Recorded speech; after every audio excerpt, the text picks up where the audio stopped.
अस्सलाम वालेकुम बच्चों, मेरा नाम है अब्दुल्ला अज़हर राजपूत और आप लोग देख रहे हैं हमारा यूट्यूब चैनल AK एजुकेशन। तो आज की वीडियो में हम लोग डिस्कस करने वाले हैं क्लास 10 फिजिकल ऑप्टिक्स कह लो, रे ऑप्टिक्स कह लो या ज्योमेट्रिकल ऑप्टिक्स कह लो। और उसका जो टॉपिक आज हम डिस्कस करने वाले हैं दैट इज़ कंपाउंड माइक्रोस्कोप। तो लास्ट वीडियो में हम लोगों ने सिंपल माइक्रोस्कोप पर डिस्कस किया था और उसका मैग्नीफिकेशन का फॉर्मूला हम लोगों ने देखा था। आज बारी है कंपाउंड माइक्रोस्कोप को समझने की और इसका मैग्नीफिकेशन का फॉर्मूला क्या होता है, किस तरीके से काम करता है, क्या कंस्ट्रक्शन है, तमाम चीज़ें हम लोग डिटेल में डिस्कस करेंगे। तो पहली बात तो ये कि कंपाउंड माइक्रोस्कोप का जो टॉपिक है ये शॉर्ट के लिए ज़्यादा इंपॉर्टेंट है, क्योंकि लॉन्ग में इसलिए नहीं आ सकता क्योंकि इसकी डेरिवेशन जो है आप लोगों की बुक में मौजूद नहीं है। इसीलिए अगर आएगा तो ये शॉर्ट में आएगा, वरना लॉन्ग में किसी क्वेश्चन के साथ पार्ट में आ सकता है। सही है, तो स्टार्ट करते हैं कि हमारे पास कंपाउंड माइक्रोस्कोप होता क्या है। देखो, अगर मैं कंपेयर करूं सिंपल माइक्रोस्कोप को और कंपाउंड माइक्रोस्कोप को, तो सिंपल माइक्रोस्कोप जो है वो ऐसे ऑब्जेक्ट्स को मैग्नीफाई करके दिखाता था जो हमें आम आंख से नजर आते थे, लेकिन छोटे होने की वजह से हमें नजर साफ नहीं आते थे। और कंपाउंड माइक्रोस्कोप जो है ये ऐसे ऑब्जेक्ट्स को मैग्नीफाई करके दिखाता है जो इतने छोटे होते हैं कि हमें नेकेड आई से भी नजर नहीं आते, जिसकी वजह से हम क्या यूज करते हैं, कंपाउंड माइक्रोस्कोप। तो आपको वर्ड से भी जाहिर हो रहा होगा कंपाउंड का मतलब क्या है कि ये एक से ज्यादा लेंसेज पर मुश्तमिल होता है, इसलिए इसका नाम क्या रखा गया है, कंपाउंड माइक्रोस्कोप। तो सबसे पहले इसकी डेफिनेशन लिख लेते हैं। डेफिनेशन क्या बनेगी इसकी, it is an optical instrument. ये एक ऐसा ऑप्टिकल इंस्ट्रूमेंट होता है which is used to see very small objects, या आप ऑर्गेनिज्म भी कह सकते हो, ऑर्गेनिजम्स। सही है, तो हमारे पास कंपाउंड माइक्रोस्कोप एक ऐसी डिवाइस होती है या ऐसा ऑप्टिकल इंस्ट्रूमेंट होता है जिसका काम जो है वो बहुत ज़्यादा स्मॉल ऑब्जेक्ट्स को बड़ा करके दिखाना होता है या मैग्नीफाई करके दिखाना होता है। तो चलते हैं इसी कंस्ट्रक्शन की तरफ। अब देखो, जैसे कि नाम इसका है कंपाउंड माइक्रोस्कोप, तो ये बेस करता है, it consist of to lenses.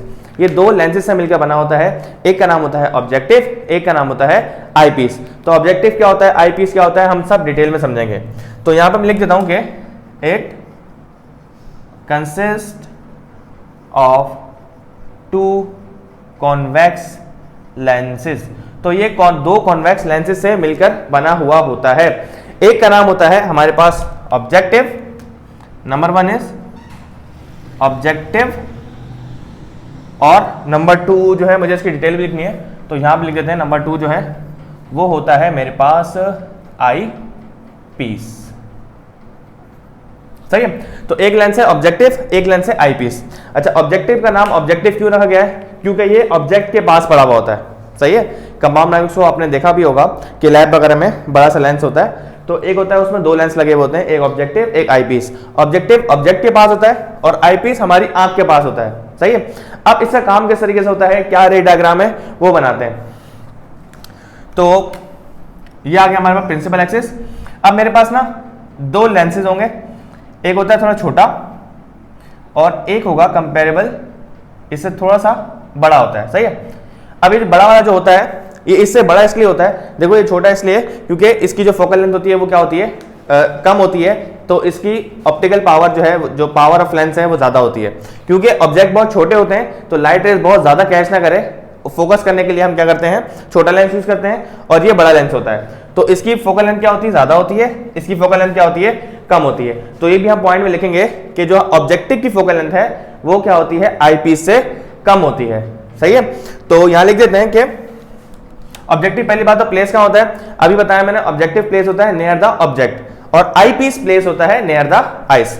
तो आओ पॉइंट लिखते हैं। पॉइंट नंबर वन क्या है हमारे पास, it is placed near the object. ये ऑब्जेक्ट के पास प्लेस होता है एंड आगे its focal length is smaller, या लेसर लिख दो आप, लेसर देन आई पीस। सही, तो इसकी फोकल लेंथ जो है वो आई पीस से क्या होती है, कम होती है। सेम पॉइंट हम लिखेंगे आई पीस के लिए कि it is placed near the आई, ये आई के करीब प्ले होता है, प्लेस्ड होता है, और एंड इट हैज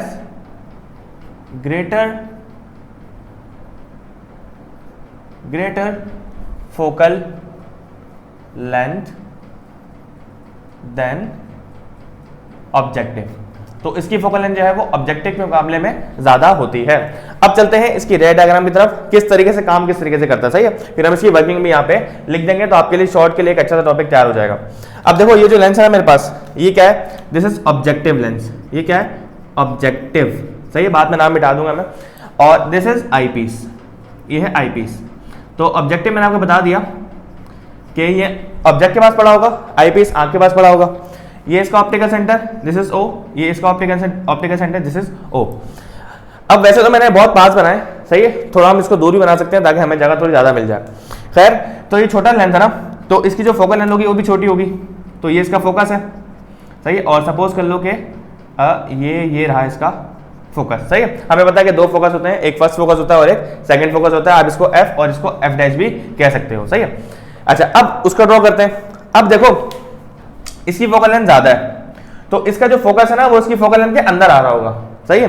तो इसका जो फोकस है ना वो मैं इससे ड्रॉ कर रहा हूं। तो यहाँ पे अगर ये ऑब्जेक्टिव का फोकस है ना, तो इसको मैं क्या एफ ओ लिख रहा हूं, इसको भी मैं लिख रहा हूं एफ ओ डैश, सही, क्योंकि ये ऑब्जेक्टिव के फोकस है, ताकि आपको दोनों में आप डिफरेंशिएट कर सको। और ये जो है ना, this is the focus of eyepiece, और यहां पे कहीं आएगा this is the focus of I piece.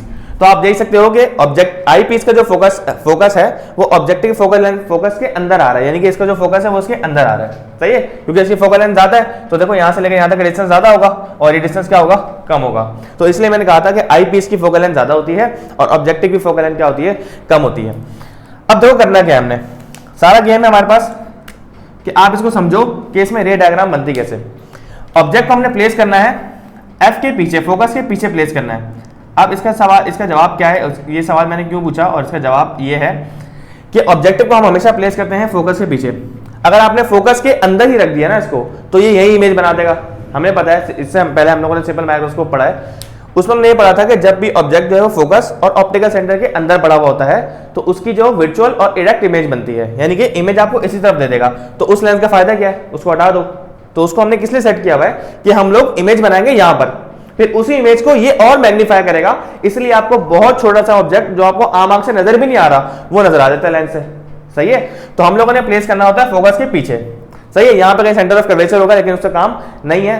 हमने एक केसेस सारे पढ़ लिए हैं कि जब भी ऑब्जेक्ट सेंटर ऑफ कर्वेचर और फोकस के अंदर पड़ा हुआ होता है, तो उसकी इमेज जो है वो बियॉन्ड 2f बनती है, 2f से पीछे इमेज बनेगी, सही है। तो ये रहा ऑब्जेक्ट, यहां से गई लाइट रे। अब हमें पता है कि लाइट रे जब भी पैरेलल टू प्रिंसिपल एक्सिस होती है, कहां से गुजरती है, फोकस से गुजरती है। तो ये आ गई लाइट रे, ये जा रही है फोकस से, सही है। दूसरी लाइट रे हम कहां से गुजारते हैं, हम गुजारते हैं ऑप्टिकल सेंटर से, जो अनडेविएटेड जाती है, जो बिल्कुल डेविएट नहीं होती। तो ये आ गई हमारे पास एक और लाइट रे जो कहां से गुजरी है, ऑप्टिकल सेंटर से गुजरी है। तो आपने देखा कि यहां पर हमारे पास एक इमेज बनी, कैसी इमेज बनी, इमेज बनी हमारे पास इन्वर्टेड इमेज, सही है, उल्टी इमेज बनी है और रियल इमेज बनी है, क्योंकि लाइन जो है वो असल में मीट की है। तो यहां पर हमारे पास एक इमेज बन चुकी है। तो क्या ये फाइनल इमेज है, बिल्कुल ये फाइनल इमेज नहीं है, ये हमारे पास पहली इमेज बनी है, जो किसने बनाई है, ऑब्जेक्टिव ने बनाई है। अब इसको और हमने बड़ा करना है। अब देखो हो रहा क्या है, ये जो इमेज बनी है ना यहाँ पे, ये बिहेव करेगी as a object for eyepiece, ये आई पीस के लिए एज अ ऑब्जेक्ट बिहेव करेगी। अब देखो आई पीस को तो नहीं पता है इमेज या ऑब्जेक्ट पड़ा हुआ है, अब आई पीस को लग रहा है कि ये एक ऑब्जेक्ट पड़ा हुआ है। अब आई पीस क्या करेगा, इस इमेज की जो उसके लिए ऑब्जेक्ट है उसकी एक बड़ी सी इमेज यहां पे बना देगा, और वो हमारी होगी फाइनल इमेज। तो ये पहली इमेज है, दूसरी इमेज कौन बनाएगा, आई पीस। आई पीस क्यों इमेज बनाएगा, क्योंकि ये इसकी फोकस के अंदर आ चुका है। देखो इसका फोकस ये रहा, जो ब्लू से बनाया है, ये इसका फोकस है, इसके फोकस के अंदर ऑब्जेक्ट पड़ा हुआ है। तो ये समझेगा कि भाई ये ऑब्जेक्ट पड़ा हुआ है ये इमेज जो किसने बनाई है, ऑब्जेक्टिव ने बनाई है। तो ये इसकी एक और बड़ी सी इमेज बना देगा, और आपको माइक्रो ऑर्गेनिज्म भी है जो है वो बड़े करके दिखेंगे। तो देखो अब इसने बनानी है इमेज, अब सारा काम इसका है। तो इसकी लाइंस में ब्लू से ड्रॉ कर दूं या रेड से ड्रॉ कर देता हूं, ताकि आपको अच्छे से दिख जाए। अब देखो लाइट रे यहां से गई, कहां से गुजरेगी, हमें पता है कि वो गुजरेगी फोकस से गुजरेगी। अब दूसरी लाइट रे हम कहां से गुजारते हैं, दूसरी लाइट रे हम गुजारते हैं ऑप्टिकल सेंटर से। तो ये रहा ऑप्टिकल सेंटर, ये गुजर गए लाइट रे। तो अब आप देख सकते हो कि दोनों लाइट रे जो है वो डाइवर्जिंग है, ये दोनों लाइट रेज कैसी हैं, डाइवर्जिंग है, कभी भी मीट नहीं होंगी। तो जब लाइट रेज डाइवर्जिंग होती है तो हम क्या करते हैं, हम इनको पीछे की तरफ मिलाते हैं। अब मैं इसको मिटा रहा हूं क्योंकि आपको पता चल गया कि ये वाला आई पीस है एंड दिस इज ऑब्जेक्टिव। तो ये लाइट रे आप इसको पीछे की तरफ मिलाओ, ये आ गई पीछे और ये आ गई पीछे, ये पीछे मिलाया हमने तो इस पॉइंट पे जाकर ये मिल गई और आपने देखा कि कितनी बड़ी इमेज बन रही है। सही है, पहले इमेज बनाई ऑब्जेक्टिव ने, यहां पर आई पीस को लगा कि ये ऑब्जेक्ट है जो फोकस मेरे फोकस के अंदर आ चुका है। आई पीस ने एक और इमेज बना दी उसकी बहुत बड़ी, और वो इमेज जो बनी बहुत मैग्नीफाइड इमेज बनी। और ये जो इमेज है ये कैसी इमेज है, दिस इज वर्चुअल इमेज। ये आई पीस के लिए एक वर्चुअल इमेज है क्योंकि जिस साइड पे ऑब्जेक्ट पड़ा हुआ था उसी साइड पे क्या बन गई, इमेज बन गई। तो सारी कहानी का मतलब ये है कि हमारे पास ऑब्जेक्ट पड़ा हुआ था आई पीस की फोकस से पीछे, ऑब्जेक्टिव ने एक इमेज बनाई जो कि फोकल लेंथ के अंदर लाई करती है आईपीस की। आईपीस ने उसकी एक और बड़ी सी इमेज बना दी और वो इमेज कैसी है, वर्चुअल है। तो बस यही वर्किंग है कंपाउंड माइक्रोस्कोप की कि इतना सा ऑब्जेक्ट था और आपने उसकी इतनी बड़ी इमेज बना दी। सही है, और लास्ट में इसका मैग्नीफिकेशन का फॉर्मूला भी डिस्कस करेंगे। तो सबसे पहले आप इसकी वर्किंग लिख लो कि भाई ऑब्जेक्टिव ने क्या किया, ऑब्जेक्टिव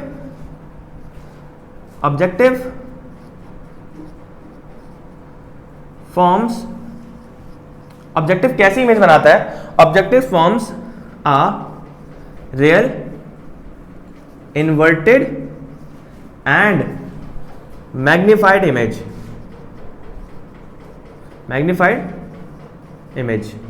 सही। जैसे कि आपने देखा कि ऑब्जेक्टिव ने एक रियल इमेज बनाई, इन्वर्टेड इमेज बनाई और ऑब्जेक्ट के मुकाबले में थोड़ी सी मैग्नीफाइड इमेज बनाई। आपको थोड़ी मैग्नीफाइड हो सकता है ना लग रही हो, लेकिन हम लोगों ने केसेस सारे पढ़े हुए हैं कि जब भी ऑब्जेक्ट सी यानी कि सेंटर ऑफ कर्वेचर और फोकल लेंथ के दरमियान में पड़ा होता है तो उसकी मैग्नीफाइड इमेज बनती है। तो ये इमेज जो है वो इसके मुकाबले में मैग्नीफाइड होगी और उसको और बड़ा करके कौन दिखाएगा, ये हमारा आईपीस लेंस जो है।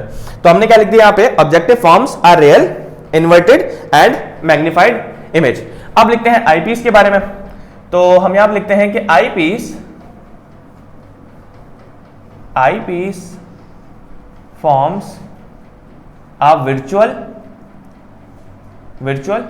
अच्छा, बहुत सारे बच्चों का ना ध्यान में सवाल आता है कि सर ये भी तो इन्वर्टेड ही बन रही है। तो आप देखो उसके जैसा ऑब्जेक्ट पड़ा हुआ था उसके मुकाबले में तो सीधी है ना, मतलब मैं कह दूं कि ये कैप नीचे है तो ये मार्कर सीधा है, सही है। और अगर ये मार्कर भी ऐसे पड़ा हुआ है तो इसके लिए तो ये सीधा है ना, अगर आपके लिए उल्टा है लेकिन इस मार्कर के लिए क्या है, बिल्कुल सीधा है। तो वही वाली बात है कि अगर ऑब्जेक्ट ऐसे पड़ा हुआ उल्टा पड़ा हुआ है तो उसकी उल्टी ही इमेज बन रही है, तो उसके लिए तो सीधी है ये। तो आईपीस के लिए ये कैसी है, वर्चुअल इमेज है। और वर्चुअल इमेज हमेशा कैसी होती है, इरेक्ट होती है। और आपने देखा कि ये हाईली मैग्नीफाइड है, सही है। तो eyepiece forms a virtual erect and magnified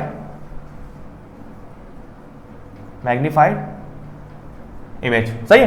तो ये था हमारा टोटल काम जो कि ऑब्जेक्टिव और आईपीस ने किया।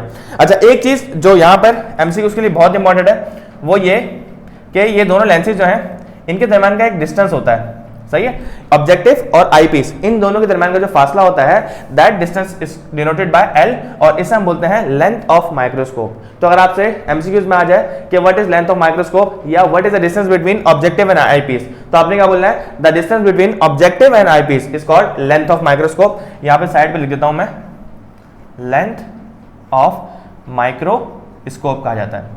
एक और बात आपको यहां पे बतानी है कि ये जो इमेज है ना इसको ऐसे डिजाइन किया जाता है, ऐसा सेटअप किया जाता है कि इसकी जो फाइनल इमेज बनती है ना ये हमारे least distance of distinct vision पे बनती है। हमें पता है कि हमारा नियर पॉइंट होता है 25 सेंटीमीटर पे, हमें कोई भी चीज सबसे शार्प दिख रही होती है, सही है।